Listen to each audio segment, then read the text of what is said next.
અહીંયા એક અનુભવ જ ખાલી શેર કરવો છે. એઝ એ ચીફ ઓફિસર અમે ટેક્સેશનના રિફોર્મ માટે અમદાવાદ ગયેલા અને મ્યુનિસિપલ નિયામક, મને આઈએએસ ઓફિસરનું નામ ઘણા સમય સુધી યાદ રહ્યું હતું, હમણાં મિસ કરું છું, એ હતા. અને એની સામે અમે અમારું ટેક્સ રિફોર્મ રજૂ કરવામાં હું અને દવે સાહેબ બે હાજર હતા.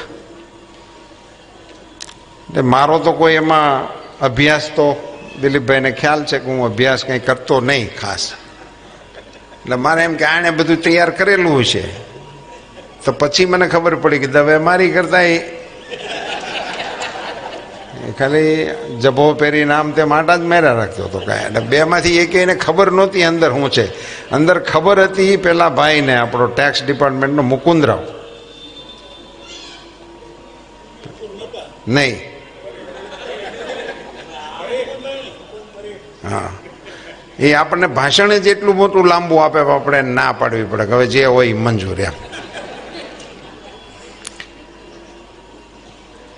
તો એમણે અમને બોલાવ્યા અને અમે અમારી એ ઇંગ્લિશમાં બોલે. હું કાંઈ સમજુ નહીં. એણે શું પૂછ્યું, ક્વેરી શું કરી, હું નહોતો સમજ્યો. એટલે મેં એક ફોર્મ મારા થેલામાં પડ્યું હતું ને કાઢીને દીધું કે આ છે. મને એમ કે એણે એ પૂછ્યું છે એમ. હવે એણે પૂછ્યું છે કાંક, મેં રજૂ કર્યું છે કાંક, એટલે એનો કલર બદલી ગયો એ મને યાદ છે. એટલે એણે બીજું થોડીક વાર ઇંગ્લિશ આપ્યું. એટલે હું સમજો કે બીજું કંઈક માંગે છે, આ નહીં હોય. એટલે એ પાછું લઈ લીધું ને બીજું એક ફોર્મ કાઢીને દીધું. ત્રણેક વખત આવો પ્રયોગ થયો. એટલે એ એટલું સમજી ગયો કે આને કંઈ ખબર પડતી, એટલું મારું પાકું અનુમાન છે. એટલે એણે અમને ને દવેને બહાર બેસાડ્યા, ઓફિસની બહાર. વિજય રંજન હતો, નામ યાદ આવી ગયું. નગરપાલિકા નિયામક વિજય રંજન કરીને ઓફિસર હતા. અમને બહાર બેહાડ્યા. એટલે અમે તો કાંઈ સમજ્યા નહીં હું કામ બેહવાનું કીધું. એટલે મેં કીધું કાંઈક કામ હશે એમ. એટલે અમે બહાર બેઠા. તો એમણે એના અધિકારીઓને સૂચના આપી કે આ જે લઈને આવ્યા છે ને એને મંજૂર કરીને લઈને જાય એવું કહેજો, આ ફરી વખત મારી આમાં ન આવવા જોઈએ.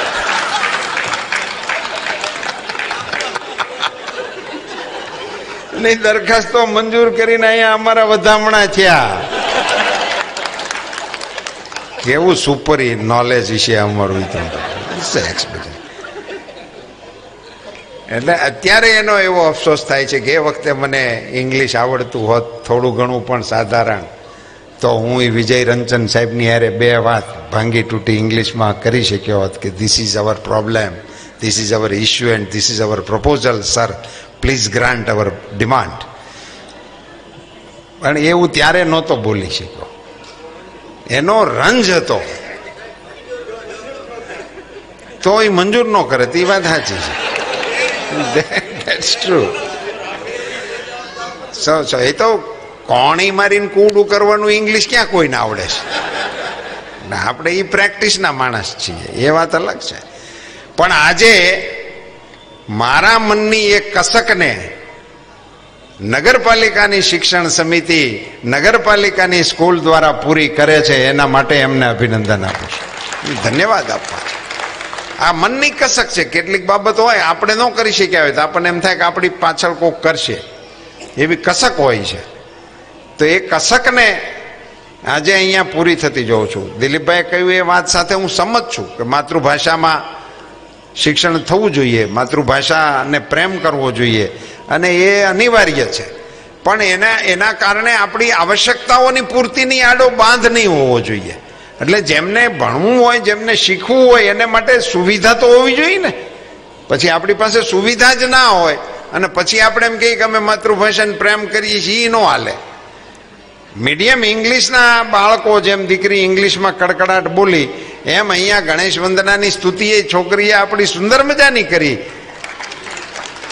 એનો એ તાલમેલ આપણે કરવાની આવશ્યકતા છે. ને એ જે શિક્ષણ સમિતિ દ્વારા થઈ રહ્યું છે સ્માર્ટ ક્લાસ, સાહેબ ડસ્ટર વિનાનું બોર્ડ ને, એટલે મને તો કેવો આઘાત લાગ્યો. મેં કીધું અમારા જમાનામાં તો છૂટા ડસ્ટર મારવાની પ્રેક્ટિસ હતી. ને અમારા તો અધિકાર ઉપર તરાપ આવી કહેવાય એમ. હા, છૂટા જ હાલતા હતા ત્યારે તમે રામડા એમ કરીને ફેંકી. પણ એવી કોઈ હવે આવશ્યકતા જ નથી. અને એક સ્માર્ટ ક્લાસને અમે જોયો અને એના વ્યવસ્થાપકો અને આચાર્ય અને શિક્ષક ભાઈ બહેનો અમને સમજાવતા હતા, તો ખરેખર આમ આપણને અંદરથી એવી ઈચ્છા થતી હતી કે હવે ભણવા બેઠા હોય તો મજા આવે. એટલે આ બાળકો ખૂબ ભાગ્યશાળી છે, લકી છે. એમને બધાને શુભકામનાઓ પાઠવું કે નવા ભારતના નૂતન નાગરિકો બનીને આ રાષ્ટ્રને સમર્થ ભારત બનાવવાની દિશામાં તમારું પણ યોગદાન હશે એવો ભરોસો હવે અમને બેહે છે. આ વાલીઓને મારે અભિનંદન આપવા છે. તુષારભાઈએ કહ્યું કે અમને જ્યારે જ્યારે જરૂર પડે છે નોટો આપવાની કે બીજી ત્રીજી, તો અમને ઉદાર હાથે દાતાઓ મદદ કરે છે. જે દાતાઓએ આ પુણ્ય કાર્યની અંદર આ સમિતિને મદદ કરી હોય એ દાતાઓને ધન્યવાદ, એમની માતાઓને હું વંદન કરું છું કે આ સુંદર કામમાં ટેકો કરવો જ જોઈએ. આ બે બાબતો આપણે સમજી જઈને તો બહુ મોટું કામ થઈ જાય એવું છે.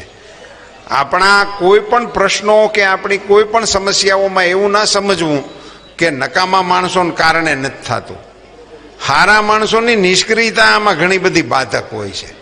સજ્જન માણસોની સક્રિયતા એ જો થઈ જાય તો દુર્જનોનું કોઈ ગજુ જ નથી હોતું. એ બધા ગણ્યા ગાંઠ્યા હોય છે. એની વસ્તી કોઈ દી વધારે નથી હોતી, પણ ઘણી વખત એનો પ્રભાવ વધી જતો હોય છે. એમાં આપણી આ સજ્જનોની સક્રિયતાનો ઉલ્લેખ તુષારભાઈએ કર્યો ત્યારે મારે આ મંચ ઉપરથી ભારત સરકારના મંત્રી તરીકે તમને બધાને નગર શિક્ષણ સમિતિમાં દાન કરવા માટે અભિનંદન આપું છું. અપીલ કરું છું કે આવા કામને ટેકો કર્યા રાખજો.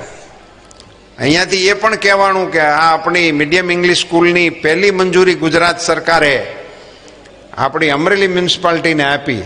એટલે ગુજરાત સરકારને ભારત સરકાર વતી હું ધન્યવાદ પાઠવું છું અને યાદ કરાવું છું કે સાહેબ, અમરેલી નગરપાલિકાને જેમ આ ઇંગ્લિશ મીડિયમ સ્કૂલની પહેલી મંજૂરી મળી, એમ આખાય ગુજરાતમાં નર્મદા નદીના પાણીની પહેલી મંજૂરી અમરેલી નગરપાલિકાને આપી હતી. પહેલી મ્યુનિસિપાલિટીને અહીંયા આપણે એને પરમિશન નરોત્તમભાઈ પટેલ અહીંયા આવ્યા હતા ને એની પાસે આપણે જાહેરાત કરાવ્યું હતું. ત્યારે એમણે એવું કહ્યું હતું કે હજી આપણે નગરપાલિકાઓને આ પાણીનું કનેક્શન આપવાનો નિર્ણય નથી કર્યો. મેં કીધું અમારે ત્યાં દીકરીયું નહીં દે, નિર્ણયનું ક્યાં કરો હો, એટલે દેવું જ પડશે. એટલે એમણે આપણને પહેલી વહેલી મંજૂરી આપી હતી. સાહેબ, મીડિયમ ઇંગ્લિશ સ્કૂલ સરકારી વ્યવસ્થાના ભાગરૂપે નગરપાલિકામાં ગુજરાત સરકારની મંજૂરી સાથે પહેલી શરૂ થઈ હતી. તો આપણે પુણ્ય સ્મરણ કરીએ ગાયકવાડ સરકારનું કે મફત ફરજિયાત પ્રાથમિક શિક્ષણ પણ અમરેલી પ્રાંતથી શરૂ થયું હતું. એટલે આપણે અમરેલી એટલે એમાં આપણો વટ છે શિક્ષણની અંદર. સાહેબ, અમરેલીની અંદર તમામ સમાજની બોર્ડિંગો હતી. અમરેલીની અંદર એક સમય એવો હતો કે તમામ નાના મોટા સમાજની બોર્ડિંગો એ અમરેલીની અંદર હતી. આપણી ફોરવર્ડ વગેરે સ્કૂલનો ગુજરાતના શિક્ષણ ક્ષેત્રની અંદર ધાક હતી. એવી આપણી અહીંની શિક્ષણ વ્યવસ્થા હતી. કમાણી સાયન્સ કોલેજનો દબદબો મેડિકલ સ્ટુડન્ટોની અંદર ખૂબ ભવ્યપણે આપણે ત્યાં અમરેલીએ ભોગવેલો છે. અમરેલીની અંદર યુવક મહોત્સવોની પ્રવૃત્તિઓ એ રાજ્યની અંદર નોંધપાત્ર પ્રમાણમાં લાવવાનો શ્રેય દિલીપભાઈ સંઘાણીને અત્યારે મારે આપવો પડે કે એ વખતે એમણે યુવા નેતા તરીકે આ પ્રવૃત્તિના યજમાન એ અમરેલી બનતું હતું. અને રાજ્યનો યુવક મહોત્સવ એના યજમાન એ આપણે અમરેલી બનતું હતું. અમરેલી છે એને આપણે. અને એવા સંજોગોમાં આજે નગરપાલિકા, નગર શિક્ષણ સમિતિ મારી પાસે ચીફ ઓફિસર તરીકે પગાર માટે જ આવતી નગર શિક્ષણ સમિતિની રજૂઆત 7-8 મહિના થઈ ગયા છે. અને ઘણી વખત તો આવતી સાલનું લેવા આવતા કે ગયું વર્ષ વીયું ગયું છે સાહેબ, હવે કાંઈક કરો. અને કાંઈ ઇન્ફ્રાસ્ટ્રક્ચરના પ્રશ્નો હોય. આથી વિશેષ કોઈ વિષય આવતા નહોતા. એને બદલે તમે રાજ્યને ઉદાહરણ પૂરું પાડો એ પ્રકારની ગતિવિધિ શિક્ષણ સમિતિના માધ્યમથી નગરપાલિકાના પ્લેટફોર્મ ઉપર એનો સાક્ષી બનવાનો મને મોકો આપવા બદલ ભાઈ તુષારભાઈને, નગરપાલિકાના માનનીય અધ્યક્ષાને અભિનંદન પણ આપું છું. અને આ શાળાઓમાં મને એવું લાગે છે કે તમારા વાર્ષિક મહોત્સવના કાર્યક્રમમાં હું આવ્યો હતો ત્યારે પણ મેં કહ્યું હતું કે આ તો ઓલી પ્રાઇવેટ સ્કૂલોના કાર્યક્રમોની સામે તમારી સ્પર્ધા હોય એ પ્રકારનો કાર્યક્રમ તમે રજૂ કર્યો હતો. આજના કાર્યક્રમમાં પણ મને કહેવાનું મન થયું હતું, જયસિંહપરાની દીકરીઓ જે પ્રકારે હલકથી ગીત ગાતી હતી, જે પ્રકારે દીકરીઓએ હુડો લેવાનો પ્રયાસ કર્યો ઝાલાવાડી ઢોલની સાથે, એ બધું જોતા આપણને લાગે ભાઈ આપણી જયસિંહપરાની ટુકડી રાજ્ય સ્તરે અને રાષ્ટ્રીય સ્તરે રાસ એના જયસિંહપરાની ટુકડીના જ હજી વખણાય છે.